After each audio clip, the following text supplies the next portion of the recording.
खुलुमबाय बे समाव बड'लेण्ड इंखं टेलिभिजननि स्टुडिअ आं मिथिखा नार्जारि दिनैनि गाहाय रादाबफोराव दङ। उरियाम खादाव एभेक्सन 1958 बिगा सोरखारि हायाव खुंथायनि बुलडजार। तामुलपुर फरायसालिमायाव सावगारि आखिनाय बादायलायनाया जोबनानै थांबाय। गुबुनारिनि अनगायै गुबुनखौ एभेक्सन खालामनाया गनायथाव नङा बुंदों उकिल गगৈ। प्रफेसर गणेश चन्द्र औवारिया क'क्राझार मुलुगसोलोंसालिनि भाइस चेन्सेलर मासिखौ लाबाय। झारखान्डआव बास आरो ट्राकनि गेजेराव जानाय जाब्रबथायजों गासै सा-18 कन्व'यर सिबियारिफोरनि जिउ खहा। गौरव गगैआ आसामखौ बदनाम खालामबाय। बियो जायखिजाया समावनो भारत नागारनो हागौ बुंदों हिमन्त। दानिया फैदोनि आबुं रादाबाव।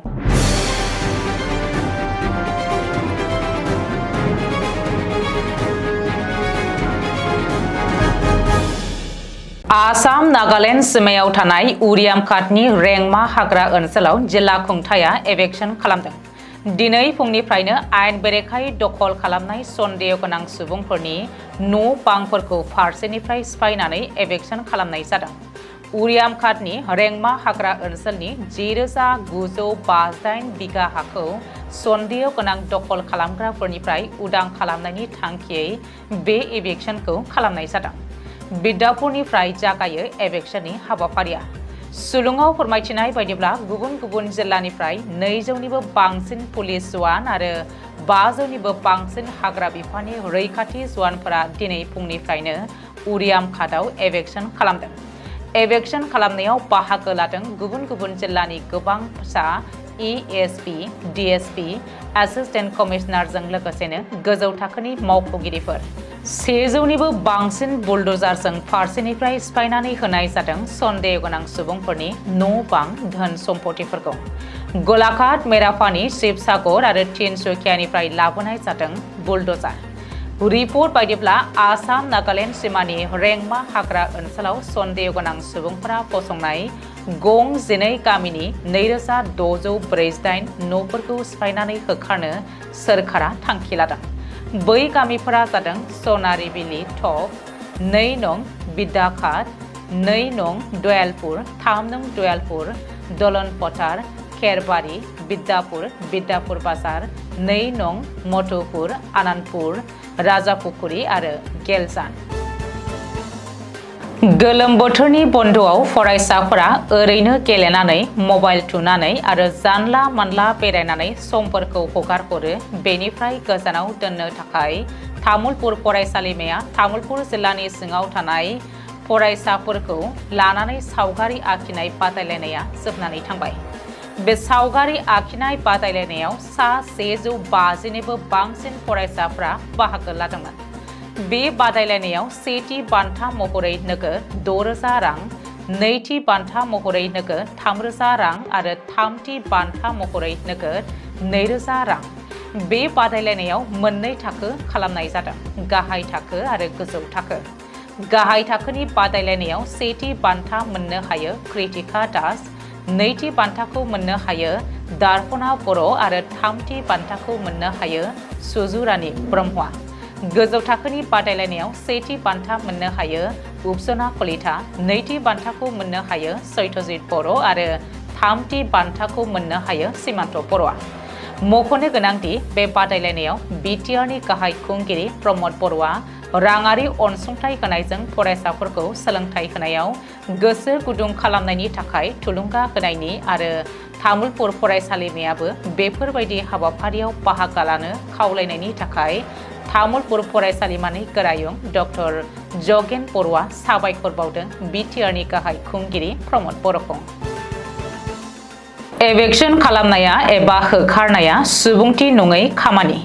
गुबुन हादोरनिफ्राय फैनाय गुबुनारिनि अनगा रावखौबो होखारनो नाङा। होखारनायनि सिगां गिबियाव हा होनांगोन, अब्लासो होखारनाया जानांगौ। एभेक्सन खालामनायखौ बिथा लानानै बे बानबुंथिखौ होदों MLA उकिल गगैआ। शिबसागरनि MLA उकिल गगैआ बुङोदि इंराजफोरनि समाव साहा बागान गायसननो थाखाय अखं आसामनि गोजौ हाफोरखौ होनायनि उनाव आसामनि सुबुंफोरा मा मुलाम्फा मोनदोंमोन? आथिखालाव इंराजफोर बायदि बीजेपी सरकाराबो आसामनि हाखौ आदानि, आम्बानी आरो रामदेव बायदि कम्पानिफोरनो होनो सानथांखि खालामगासिनो दङ। थागिबि सुबुंफोरखौ होखारनायनि हेंथायै सोमावसारनायनि फिननायाव गिबि मन्थ्रिया मुसलमानफोरखौ एभेक्सन खालामनो जागायदों। हिन्दुनि भट लानो थाखायल' हिन्दु मुसलमान हारियारि साननायखौ गोसारहोनानै मुसलमाननि न'खौ सिफायगासिनो दङ। राजखान्थि हान्जाफोरनि भट लानायनि हाथियारखौबो एभेक्सन खालामबाय। बेखौ सोलो आरो गाज्रि राजखान्थि बुङो होननानैबो अखिल गगैआ बुङो। गुबुन फारसे जाय आफादफोरा गुबुन हादरारि कम्पानिफोरनो हा होनो थाखाय एभेक्सनखौ मदद होदों, बिसोरखौ इयुनाव जारिमिना माब्लाबाबो निमाहा होनाय नङा। थार गुबुनारिखौ सिनायथिनानै बिसोरखौ दैथायहरफिनोब्ला रायजोर दलाबो मदद खालामगोन होननानैबो अखिल गगैआ बुंदों। प्रफेसर गणेश चन्द्र औवारिया क'क्राझार मुलुगसोलोंसालिनि भाइस चेन्सेलर मासिखौ लाबाय। प्रफेसर गणेश चन्द्र औवारिया समबारखालि क'क्राझार मुलुगसोलोंसालिनि भाइस चेन्सेलर महरै अफिसियेलि मासि आजावदों। मख'नो गोनांदि vice chancellor professor Ganesh Chandra औवारिखौ बरायनानै क'क्राझार मुलुगसोलोंसालिनि केम्पासआव मोनसे बरायनाय हाबाफारि खुंनाय जायो। बे बराय हाबाफारियाव क'क्राझार मुलुगसोलोंसालिनि मावख'गिरिफोर, स्टाफ आरो रिप्रेजेन्टेटिभफोर आरो गुबुन गुबुन आफादनि दैदेनगिरिफ्रा बाहागो लायो। मिथिनो हानाय बायदिब्ला दुलाराय बर' फरायसा आफाद एबा एबसु आरो एलुमनि एस'सिएशननि दैदेनगिरिफोर आरो सोद्रोमाफोरा बाहागो लानानै क'क्राझार मुलुगसोलोंसालिनि गोदानै vice chancellor professor Ganesh Chandra औवारिखौ बरायो। मख'नो गोनांदि प्रफेसर गणेश चन्द्र औवारिया फिजिक्सनि सासे प्रफेसर। बिथाङा क'क्राझार मुलुगसोलोंसालिनि भाइस चेन्सेलर महरै बिबान रुजुननायनि सिगां कटन मुलुगसोलोंसालिनि भाइस चेन्सेलर महरै सिबिथाय होदोंमोन। झारखन्डनि देवघर जिल्लायाव समबारफोरनि समाव गिख्रंथाव लामा जाब्रबथाय। मिथिनो हानाय बायदिब्ला बे जाब्रबथाया महनपुर पुलिस थानानि सिङाव थानाय जमुनिया हाग्रा ओनसोलनि साखाथियाव फुंनि 4:30 रिंगासोआव सिबियारिफोरखौ लाबोनाय गंसे बास आरो गंसे सिलिन्डार लाबोनाय गंसे ट्राकनि गेजेराव जादोंमोन। मावख'आरिफोरा फोरमायथिनाय बायदिब्ला बासआव गासै सा 32 दावबायारिफोर दङमोन आरो जाब्रबथायनि समाव बे बासआ सावनि गोथार दाननि समाव कार्निभेल जात्रानि थाखाय सिबियारिफोरखौ लांगासिनो दङमोन होननानै रिपर्टआव फोरमायदों। थैनायनि अनजिमाखौ रोखा खालामनो हायाखैब्लाबो जाथायसालियाव गासै 9 सुबुंफोरा जिउ गोमादोंमोन आरो माखासेया गोब्राब जोखोम जानाय सुबुंफोरखौ फाहामथायनि थाखाय खाथिनि देहा फाहामसालियाव लानानै थांदोंमोन।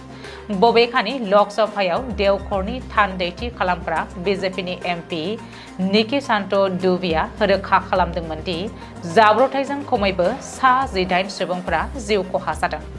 बेनि अनगायैबो इन्सपेक्टर जेनेरेल शैलेन्द्र कुमार सिन्हायाबो जाथायखौ रोखा खालामनानै जाब्रबथायनि गुबै जाहोनखौ मिथिनो नायबिजिरनायखौ जागायबाय।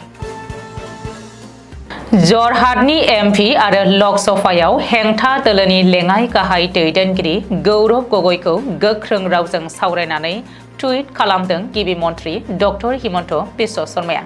ससियेल मिडियायाव टुइट खालामनानै गौरव गगैआ आसामखौ जोबथा लाजि फोनांदों आरो हादरनि खौटि खौटि नोगोरारिफोरखौ थगायदों होननानै अजद होनायजों लोगोसेनो गौरव गगैआ जायखिजाया समावनो भारत नागारनो हागौ होननानै दाबि खालामदों गिबि मन्थ्रि डक्टर हिमन्त बिश्व शर्माया।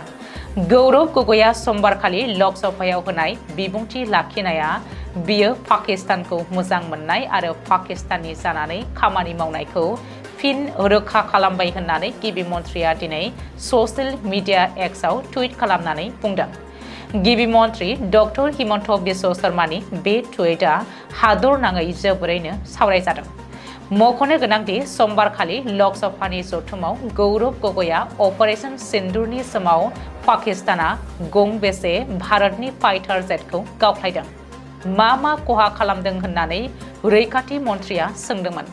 नाथाय भारतारि रौनिया अपारेशन सिन्दुरनि जोहै पाकिस्ताननि मा खहा खालामदों बेनि सायाव गौरव गगैआ सोंथि खालामाखैमोन।